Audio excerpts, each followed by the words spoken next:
Welcome, golf fans, pursuers of knowledge and the almighty dollar. This is your golf guru bringing you my hidden gems and ownership projections to help you lock in those final lineups and for success. So let's do this. So real quickly, looking at ownership projections, you've got the highest own is coming in as Doc Redman, understandable, and Will Z at 20%. You got Denny McCarthy with the putter at 20%. Hendrick Norlander, I'm not playing him, but you know I can get it at 20%. And then down at the bottom, you got Wesley Bryant at 21%. Everybody's kind of picking him as a best course fit. I'm playing him, but you know that's pretty chalky. Again, I think this is a tournament that if you put all these guys' names on a wheel, spun it, and whoever it landed on, would it shock you if they won? I think everybody is live at this tournament. It's all who can get hot. So that gives you a real quick understanding right now. This is being recorded on Wednesday around 3 p.m. Eastern. So just give you an idea of some ownership projections while you make your builds.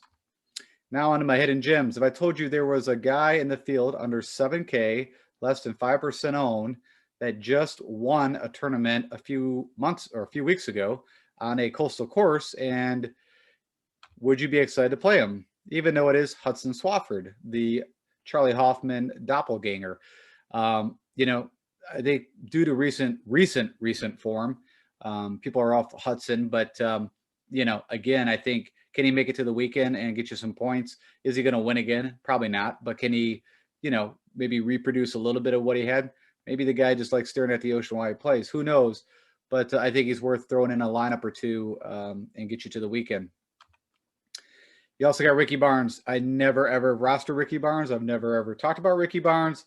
But everything that I could find is showing me that, hey, this is not a bad spot to play Ricky Barnes. For 6,300, 3% ownership. He ranks, you know, on approach 20th against the field, 10th on the putting. He's, you know, Corrales, he had a T41. Safeway had a T23. So he's had some spark of decency. You know, a guy that was a U.S. amateur, started his career back in 2003. Had a lot of success and then kind of fell apart, making his way back, you know, here and there, playing a little bit on the Corn Ferry, a little on the PGA, these alternate events. And so in short, I'm going to play, you know, I do have Ricky in some lineups. And so wanted to point him out to you. Excuse me, Cameron Percy. Now he's a little more on people's radar, seven grand, almost 9% ownership projected. But well, you know, well understood. He's had, you know, 3 made cuts. He had a T8 at Corrales. And the guy with an approach is, you know, outstanding comparative to this field. The putter is a little off and on, but yeah, someone to look at to help you round your lineups out.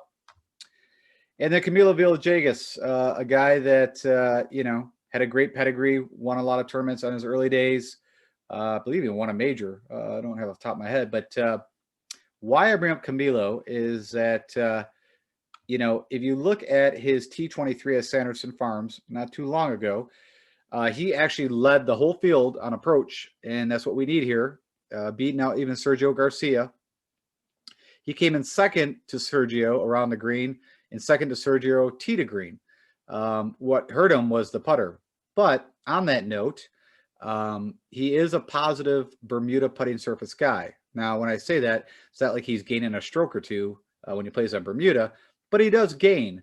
So if we can get that putter a little bit better and keep the approach and the other stats where they're at, you know, he could have a nice finish. And also at Shriners, you know, you see that missed cut. Just so you know, he shot a 66 on Thursday, a 72 on Friday. So he only missed a cut by a stroke or two. And so don't let that kind of persuade you. But I think, you know, I want to say a sneaky play, but I don't think anybody is touting Camilo Villegas, but I am going to be rostering him in some lineups. And then last, see if I can sell you some Ryan Armour. Ryan is also below 7,000. I don't know what his ownership is off the top of my head, but it's nothing to worry about. But if you look at his power rankings from the previous, and I brought him up in I think my first look show, I think this course fits him well. We'll talk about some comp courses that he's done well at. But, you know, just recent form has not been there. But, you know, he doesn't do anything super exciting. He is average off the tee against all the PGA players. He's average, you know, on the approach. Around the green, he's above average. And the putter is what, you know, typically holds him back. So if you look at just recent form, you know, when he came off the restart, you know, he had a 6th place finish, a 4th place finish, and then kind of had some miscuts at a 25th at Wyndham, and a 46 at Sanderson, and Shriners, the same thing, just, you know, missed by a few strokes. He wasn't 7 under. But if you look at the comparables, and the comparables would be like an RSM, RBC, you know, the Mayakoba, the OHL, he's done well. And also what I noticed was Ryan Armour has never put, you know, back to back to back. So if he has 2 bad tournaments, typically his third is pretty decent. When I say decent, he makes the cut. And again, if you, as I mentioned, the OHL, we don't have ShotLink data.